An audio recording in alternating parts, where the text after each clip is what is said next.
My grandparents emigrated from Holland in 1956, one decade after the Dutch liberation from Nazi Germany.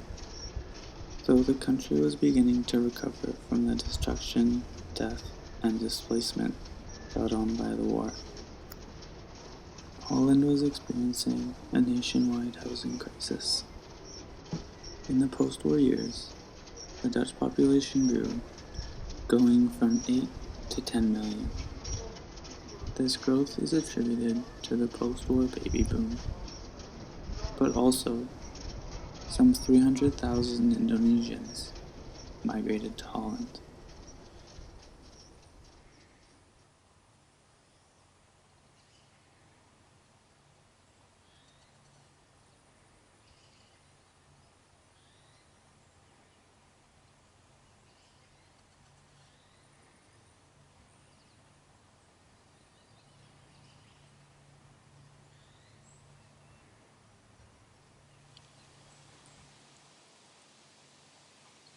With the end of the Japanese occupation, Indonesia resumed its independence struggle against the Dutch Empire in 1945. And 4 years later, Indonesia would gain its independence. Over the next 20 years, 12,000 Dutch nationalists and 300,000 Dutch loyalists would make the permanent trip from Indonesia to Holland.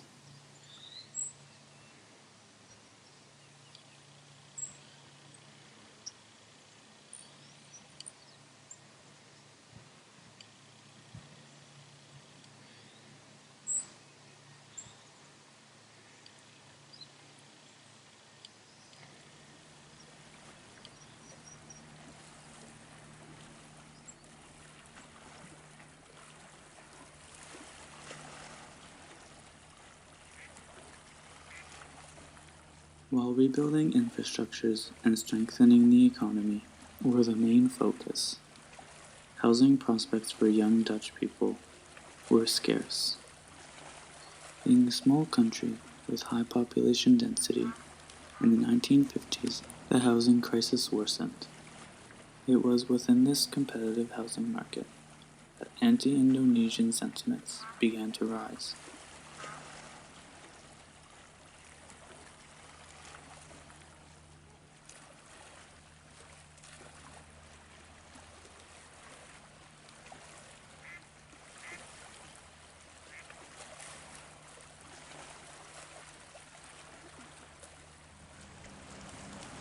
The anti-Indonesian sentiments from post-war Holland are in many ways mirrored in today's anti-Chinese sentiments in Vancouver and the Lower Mainland.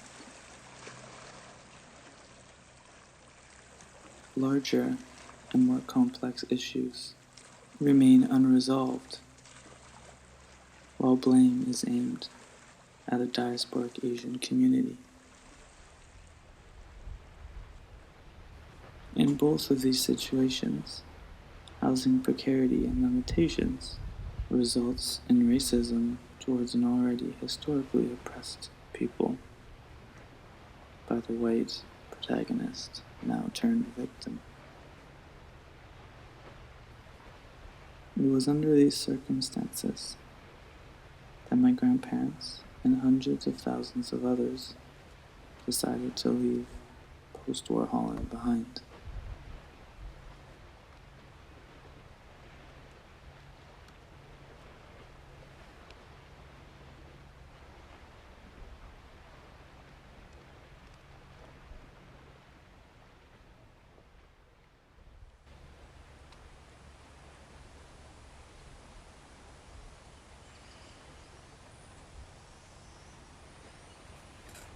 Hi Corrie, dit je zuster Ank. Hoe gaat het met je? Het is hier heel erg mooi weer. We hebben heel veel zonschijn en ik heb mijn 2 grandkids hier. En Nicholas en Jacob. En die willen me heel graag even Hollands laten praten. Want ze willen weten hoe dat klinkt. Zo zei ik, dan doe ik net alsof ik naar jou bel. Zo, hoe gaat het met je kinderen? Zijn ze blij met het nieuwe huis? En hoe gaat het met jou? Ga je nog steeds winkelen? Of is dat heel erg moeilijk voor je? En heb je nou een kleine scooter waar je nou mee op en neer gaat? Want eigenlijk wou ik dat wel eens wat weten. En we zouden elkaar misschien eens moeten bellen, dat we elkaar kunnen zien. Want mijn haar is nou heel wat grijzer dan het was toen ik hier op visite was. Zo ja.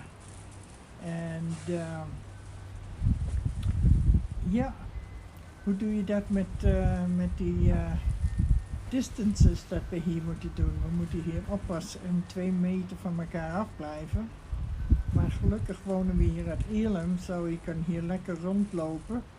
En het is toch wel veilig. En we hebben geen coronavirus in de hospital of in de long term. Zo, we zijn heel erg blij met dat. En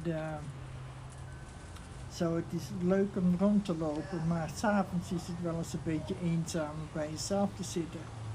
Maar ik kan wel eens naar movies kijken en naar muziek luisteren. De TV is kind of a pain in the neck, want dat hebben zoveel advertisement in there. Oké, zus, nou het is jouw tijd om wat te praten. Moet je nog meer horen, Nicholas, of is dit nou genoeg? Wat denk je?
There was a housing shortage in Holland at a time in 1956 and 7 after the Second World War. And the housing was not being built fast enough. So my husband asked me to marry him because he found 2 rooms we could live in. So we did. And of course, 11 months later we had a baby, Anneke. And we got a half a house to live in, which was perfect. We had nice, the whole neighborhood was young couples and stuff like that. But my husband had it in his mind that he wanted to go to Canada and try his luck there. So I had to tell my family, which was very hard because my father had died a year before, and I kind of felt difficult leaving my mom. But of course he had 4 other children home, so that was really not my responsibility anymore. And I decided on the boat because I needed the time to adjust from saying goodbye to my family and thinking that I would probably not see them again or not being able to come back money-wise. So we took the boat, it was 10 days, and we had our own cabin. But of course we had a little crib in there for Anneke. And Anneke had to have a bath every morning. And so the cabin master, he had made a room, but it was in the basement, where the baths were in the basement. So it was kind of hot and warm. And Anneke loved the water, so it took a little long. So by the time I came up on deck again, I was pretty seasick and didn't want to eat. And at long last, Canada came inside. It was beautiful. Wow, what a green country that was. And we docked at Quebec City. And I looked at that. It is up the hill, and there is a castle that I now know is the Frontenac on top of it, and it looked absolutely inviting, but we couldn't get off because we were immigrants. So we took it on to Montreal, where we were picked up by the contact person, and she brought us to a family that would take us in till we found a job. So we were there, I think, for a week, and then Jo went every day to trying to find a job, and he said, "Those Canadians are so pleasant. Every time you say thank you, they say you're welcome. So they are really very nice, always saying welcome." But we found a job, and then we found a bedroom apartment. So 1 bedroom, living room, bathroom, and the kitchen was on the living room. So that was the first real apartment that we had for ourselves. Didn't have to share with neighbors upstairs.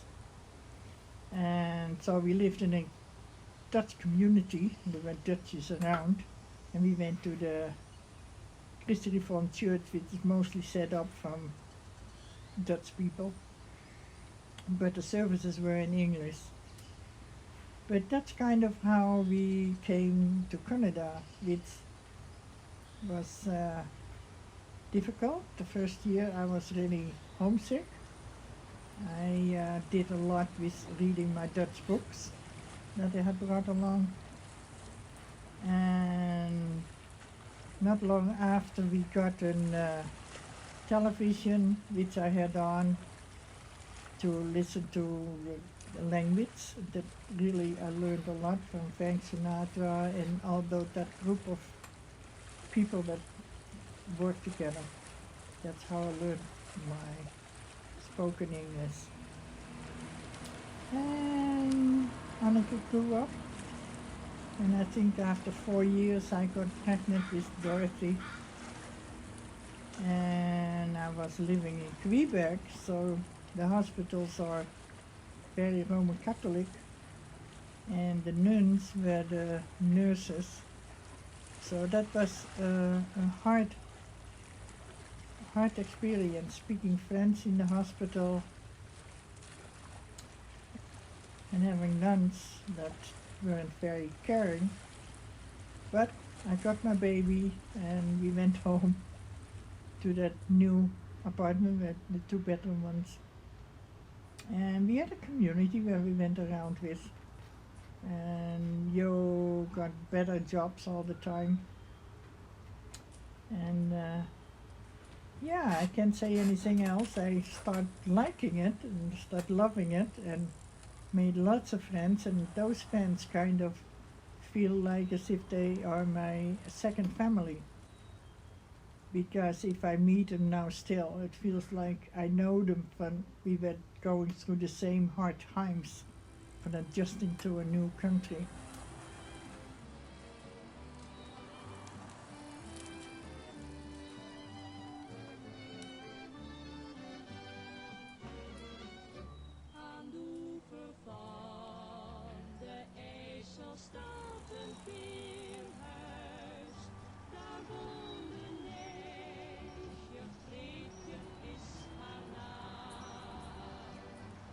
Zult